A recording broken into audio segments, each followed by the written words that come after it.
Hi, I'm Melissa Waller, and I am the Director of Web Development here at the College of ACES. And as part of the marketing and communications team, we manage the college website along with the department websites.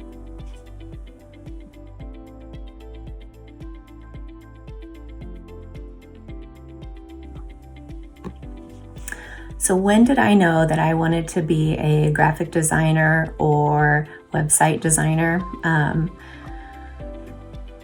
I knew I wanted to do something in art back in high school, and I knew I didn't want to be a starving artist. So thankfully, I was accepted into the graphic design program here at Illinois, and that's provided a solid foundation for my professional work. I actually only took one web class in college and have just picked it up along the way. Through daily use, reading as much as I can, and many professional development opportunities, I'm lucky that the projects that we work on are as much graphic design and visual as they are with code developing.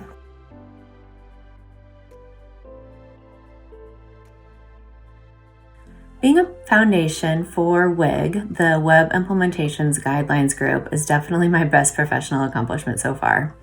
I had had lunch with Nate, who is my LAS counterpart, before my job at ACES was even published to apply for. We were talking about teams working together to accomplish a common goal instead of being siloed and paying multiple people to do the same thing, since the university's direction was moving towards one web theme for the whole campus. So we had wondered, why can't we make a better product together and move it along a little bit quicker? So when I joined ACES, I reached out to Nate since we were both working on the Drupal development environment and decided to join forces on this base web theme, or the foundation. This effort had then evolved into a core group of people, including tech support, strategic marketing and branding, engineering, LAS, and ACES, to work on this web theme. And we are now making up the steering committee for WIG. And WIG is designing, coding, and implementing this base web theme that's consistent, it's on brand, it's accessible, and securely hosted on campus through multiple different content management systems. So the fact that I can call on anyone in this group at any time helps me make ACES websites even better, as well as knowing that the university is moving in the same direction, and that in itself is pretty rewarding. Since the pandemic, I would say my favorite things to do outside of work are pottery and CrossFit. I am glued to my computer most of the day, especially now with all of these Zoom meetings and working with my team members in different points and places on campus or at home. So I make it a point to work out at least 4 days a week and physically move my body. Since I work out right after work, this also forces me to walk away from my computer at the end of the day, take a break, give my eyes a break, and really reset. Additionally, I also need a creative outlet in my life. Right before the pandemic, I started a pottery class here at a local studio in Monticello, and I fell in love with the process and physically making things. I didn't care if the first things I tried to make even turned out. I just wanted to play in the clay. It's quite therapeutic, actually.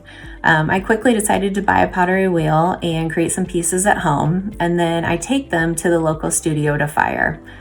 It's been a lifesaver to my sanity during quarantine. Right now I'm making a bunch of coffee mugs and saucers to raise money for the annual St. Jude run this summer.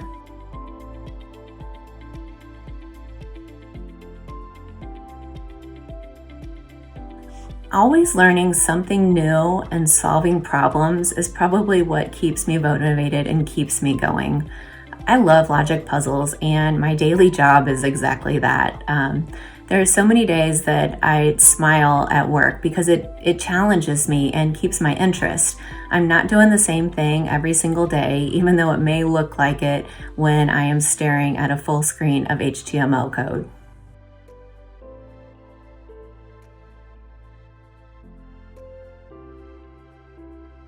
So right now I've been reading Atlas of the Heart by Brené Brown. I love her as an author. She's written so many amazing books, but it just blows me away how many emotions that we have at our disposal, and Being able to actually name them and know how to deal with them is huge. I'm just hoping that I can take some of this and pass any of this on to my teen boys, but we know how well they listen to mom. I also listen to tons of Audible mysteries while doing pottery or just cleaning. I just finished The Giver of the Stars by Jojo Moyes, and I really enjoyed it. I still can't imagine being back in time and traveling by horseback as the main means of transportation.